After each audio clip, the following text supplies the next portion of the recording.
Hello everybody, this is Infamous OG 1973 with Team Retro, coming from Nostalgia Gaming Retro, doing my first Pokemon Yellow Nuzlocke on Nostalgia Gaming Retro.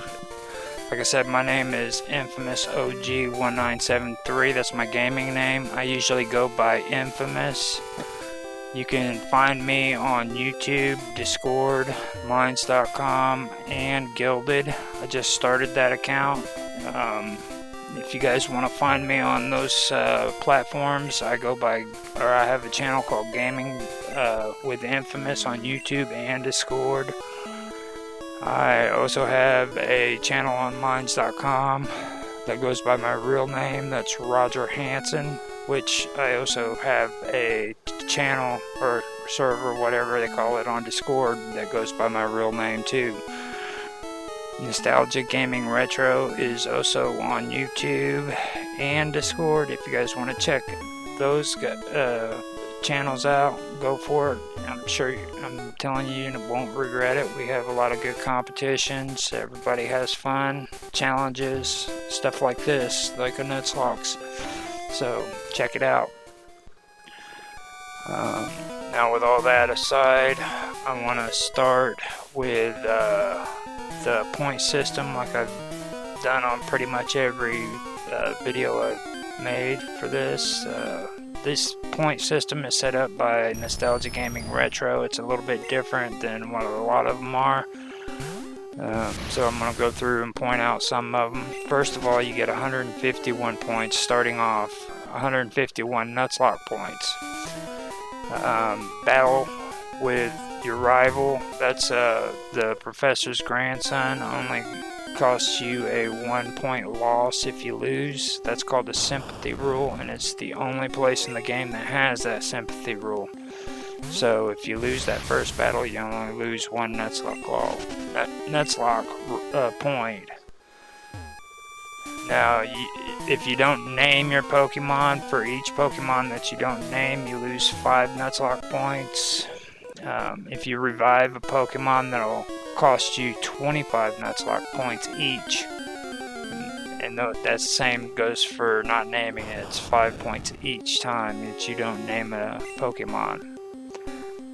Now, if you black out, then it's going to cost you 50 points each time you black out, and you have to start over, and all members of your party suffer permadeath. And with permadeath, I take my Pokemon and I put them in the computer. Now, I warn everybody about this all the time. Before you put it in your permadeath Pokemon in your computer, please do not heal them at the Pokeshop, because you'll be penalized for reviving your Pokemon, and that's 25 points for each of them that you do that to. So just do the math and you'll know what I'm talking about. Now, using health potions or items will cost you 25 or 20 Nuzlocke points each. It costs points for using healing items, but the Pokeshop doesn't cost anything, so feel free to use the Pokeshop as much as you possibly need to. I do that all the time. Okay, a Pokemon that faints will cost you 10 Nuzlocke points for each, and that Pokemon is a permadeath, so just remember that. Now, remember not to heal your Pokemon, like I said, when you're placing it in the computer as a permadeath. I'm going to emphasize that because that's very important. 1 Pokemon for each area, and you can't catch the same Pokemon twice in that area, or you can't catch another one in that area. Now, if you capture a second one, then you have to release it, and the only way to release it is at the Poke Center. And until you can make it to that Poke Center, you're not allowed to battle wild Pokemon. So every time you get challenged by a Pokemon, you need to run. The best thing I can say to that is if you come across a Pokemon that won't let you escape, switch your Pokemon around and then do it again. And sometimes you can actually just keep the same Pokemon and try to escape the second time, and it works. But that's the best way to do it in that situation if it does happen. Now, you need to understand too that areas are indicated by color changes in the tiles usually. It's not like that everywhere. Like in Safari, there's like three or four maybe different areas where you can catch a Pokemon in each of those areas.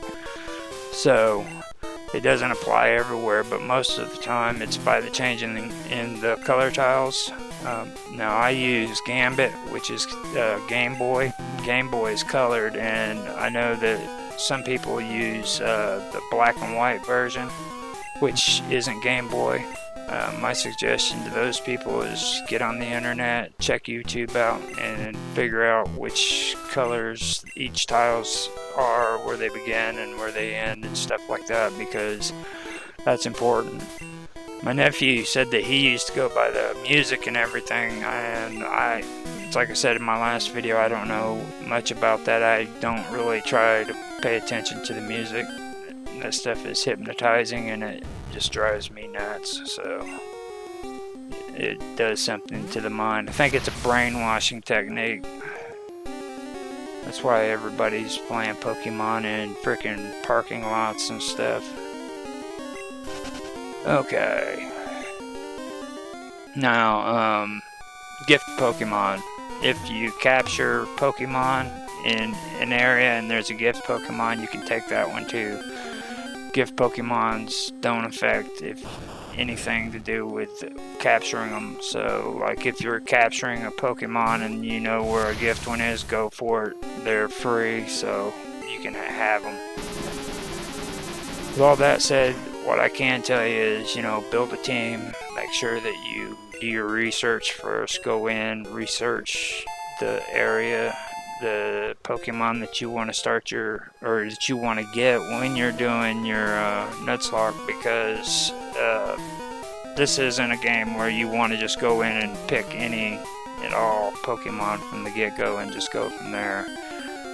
It's actually pretty interesting how they've done it. So now the only way to get points or Nuzlocke points is to beat gym leaders. You earn 25 points for each gym leader you beat, and that's the only way to add points to your Nuzlocke. The rest of it is losing points, so be aware of that. And I used to say slow down and farm for XP, but I'm not going to get into that. I personally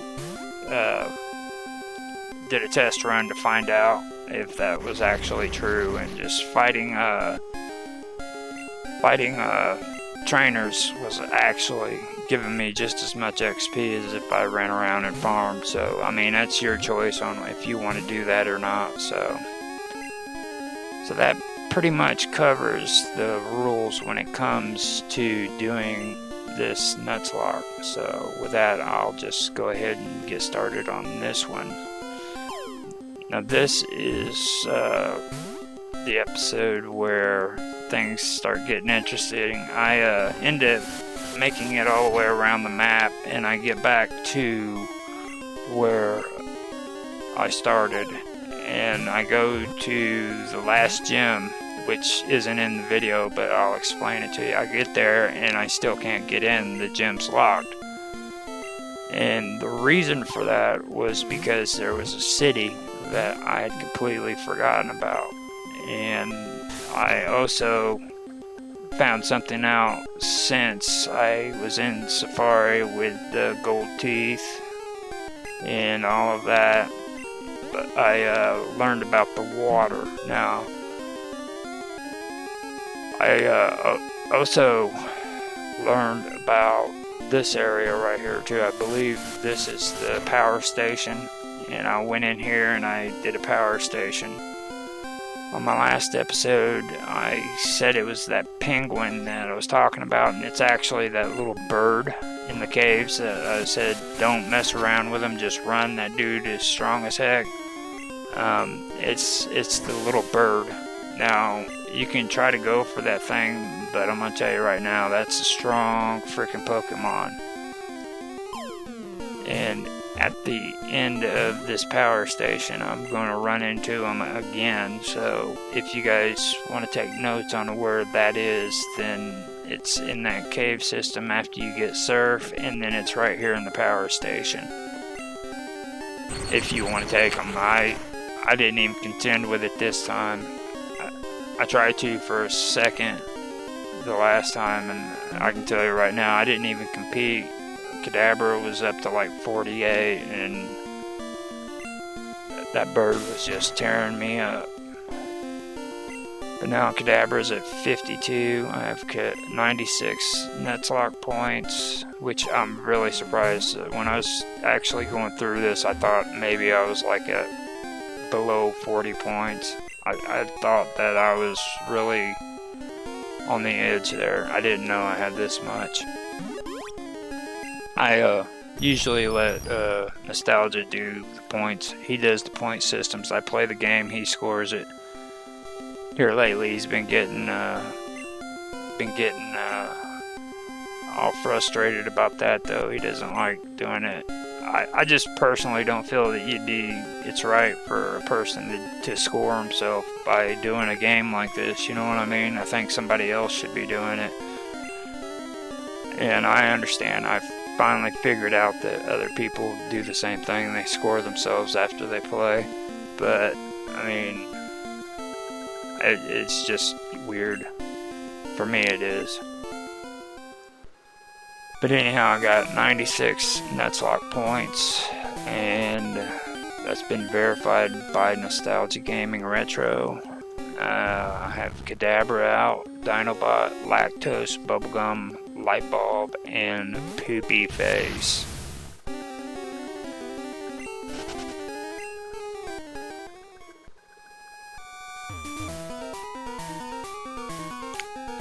At this point, I went through a lot of these areas, and the only thing that goes through my mind while doing it is, what is the point of having this stuff anyhow, you know, because it's like, you go in here, and there really isn't much going on there, you know what I mean? It's like, okay, so, what?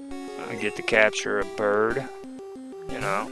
I mean, and I mentioned it before, like, my Kadabra is now up into the 50s, and every single Pokemon that I've come up against is still down in the 30s on level, so I do think that that was a flaw in the game that they I don't know if they wanted to fix it, you know what I mean, but it's like, you know, a Magnemite level 30 against my Kadabra at 52.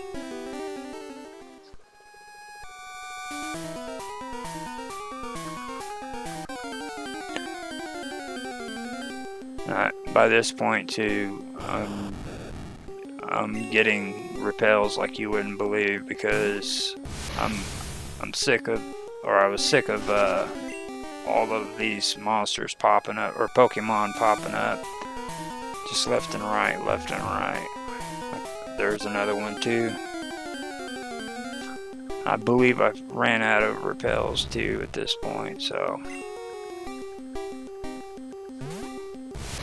You know, like this Magnemite, level 35, you know, those are good captures.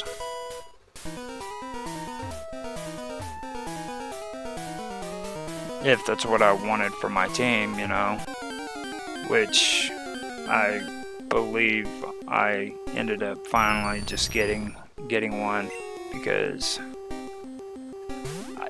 I didn't have plans on using him or Poopy Face, to be honest with you. With Lightbulb, he was kind of an iffy, and I had no intentions of using Dinobot either.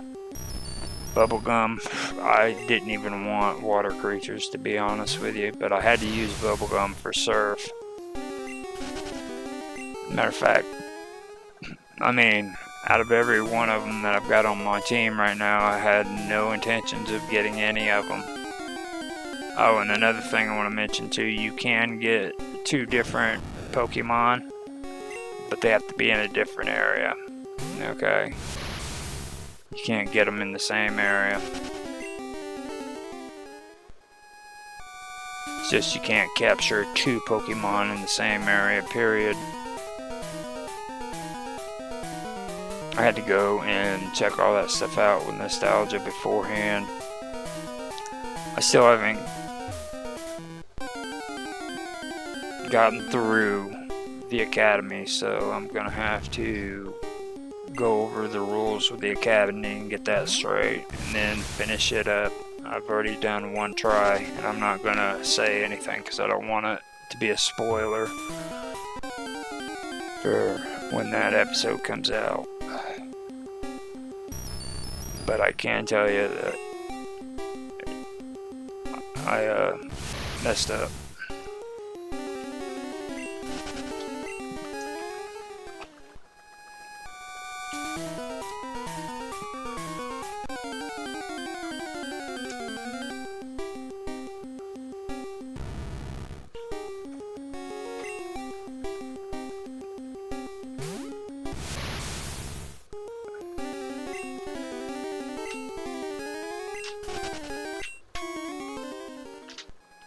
Okay, so this is the bird I was talking about, that Gaiako.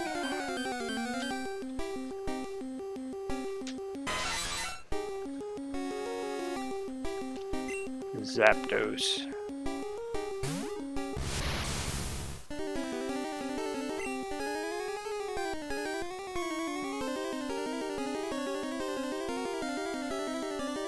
Tried to hit him with the Ultra Ball and it missed. Didn't work.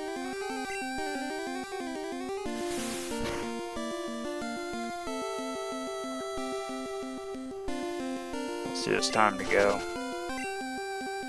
Didn't even want to mess with it. As before, I'm going to go ahead and get off of here and let you guys watch the rest of this. And I hope you enjoy it. My conversation is done.